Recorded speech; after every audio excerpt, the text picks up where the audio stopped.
Olá, bom dia para você que nos acompanha, seja muito bem-vindo. Estamos ao vivo, agora são 10 horas da manhã pelo horário de Brasília. A partir de agora você confere as principais notícias desta segunda-feira. O presidente Jair Bolsonaro deve embarcar para Moscou, na Rússia, às 19 horas desta segunda. E sua chegada está prevista apenas para a noite de terça. A escolha por manter a viagem em meio às crescentes tensões entre Rússia e Ucrânia se dá por diversos motivos, entre eles a dependência brasileira dos fertilizantes russos. A Rússia é atualmente o epicentro da maior crise diplomática internacional. O próprio presidente afirmou que a pauta do encontro com Vladimir Putin será diversificada e que o Brasil não tem problemas de conflitos. Diante de uma crescente tensão sobre a possibilidade da Rússia invadir a Ucrânia a qualquer momento, o presidente ucraniano pediu calma para a população. Nesse final de semana, Vladimir Putin e Joe Biden conversaram por telefone, mas a ligação não levou a mudanças concretas, de acordo com funcionários do governo. Joe Biden disse a Vladimir Putin que o exército americano vai responder decisivamente e impor custos rápidos e severos se a Rússia invadir a Ucrânia. Um alto funcionário do governo americano afirmou que, apesar da conversa de mais de uma hora, não houve uma mudança fundamental sobre o que tem acontecido nas últimas semanas. Na Ucrânia, o presidente Volodymyr Zelensky pediu que parem com as advertências sobre um ataque russo e que se apresentem provas concretas sobre o risco de uma invasão militar.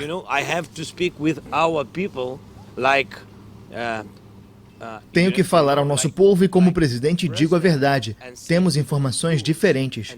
Agora, o melhor amigo dos nossos inimigos é o pânico no nosso país. Toda esta informação só ajuda a provocar pânico e não nos ajuda. And all this information that helps only for panic doesn't help us. As declarações foram dadas depois que a Casa Branca advertiu que uma invasão poderia ocorrer a qualquer momento. Além disso, os Estados Unidos ordenaram a saída de funcionários não essenciais da embaixada em Kiev.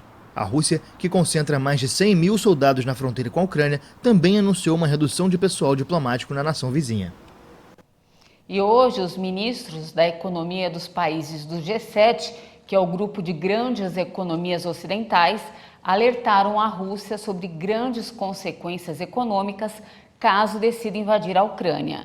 E para a economia ucraniana, também prometeram um apoio rápido e decisivo.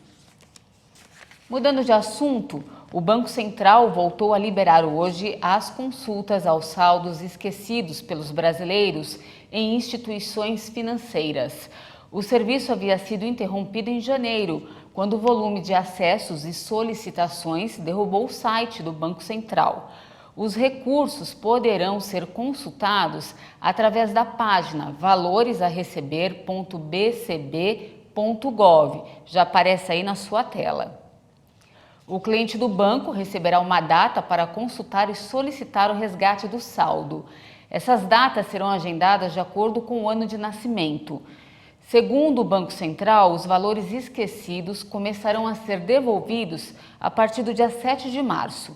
E atenção, a instituição alerta que não envia links e nem entra em contato com o cidadão para tratar sobre valores ou confirmar dados pessoais.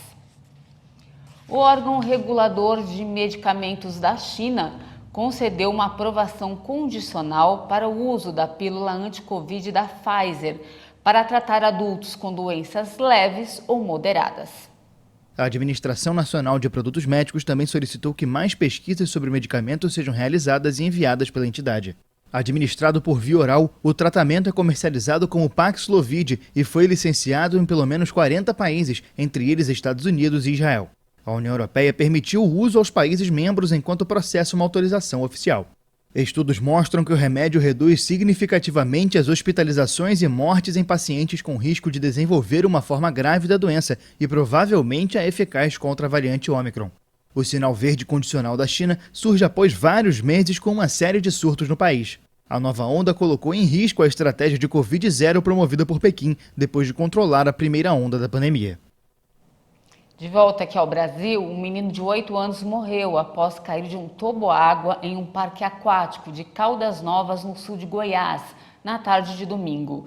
Segundo os bombeiros, a vítima entrou em uma área que estava em manutenção e sofreu uma queda de aproximadamente 15 metros de altura. O acidente aconteceu por volta das 15 horas em um toboágua chamado Vulcão. O SAMU também ajudou no resgate da vítima, segundo nota divulgada pela prefeitura da cidade. O menino teria sofrido várias lesões e um traumatismo craniano seguido de afogamento. De acordo com a prefeitura, o menino era de Conselheiro Lafayette, Minas Gerais, e estava a passeio com familiares. O corpo encaminhado ao Instituto Médico Legal da cidade e o caso deve ser investigado pela Polícia Civil. Autoridades do Canadá conseguiram concluir a liberação da ponte Ambassador. Ela é o ponto crucial de passagem da fronteira com os Estados Unidos.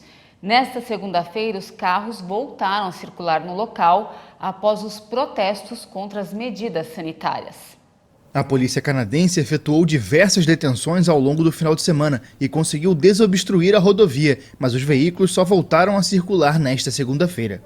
Na semana passada, o governo americano tinha pressionado Ottawa a usar poderes federais para acabar com o bloqueio, que causou sérias consequências, principalmente para a indústria automobilística dos dois lados da fronteira. O movimento de protesto contra medidas de proteção à Covid-19 inspirou iniciativas similares em outros países. Na França, por exemplo, cerca de 1.300 veículos de todo o país participaram de comboios contra o passaporte sanitário. E antes de encerrar, vamos para o espaço?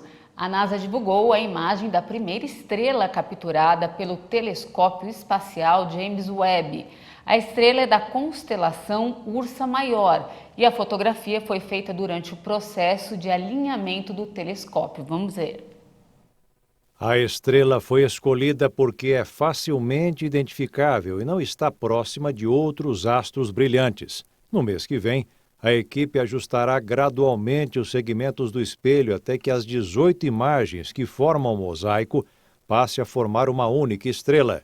O objetivo é que o telescópio forneça imagens do espaço nunca vistas antes nos próximos meses e permita que sejam vistas as primeiras galáxias formadas no início do universo. O James Webb substituiu o Hubble e é bem mais potente, com tecnologia que permite que a visão dos cientistas atravesse o espaço e chegue a vários outros planetas. Por enquanto é isso, mas eu volto às 11 da manhã falando de um levantamento do Procon que mostra a diferença no preço das cestas básicas em Mato Grosso do Sul.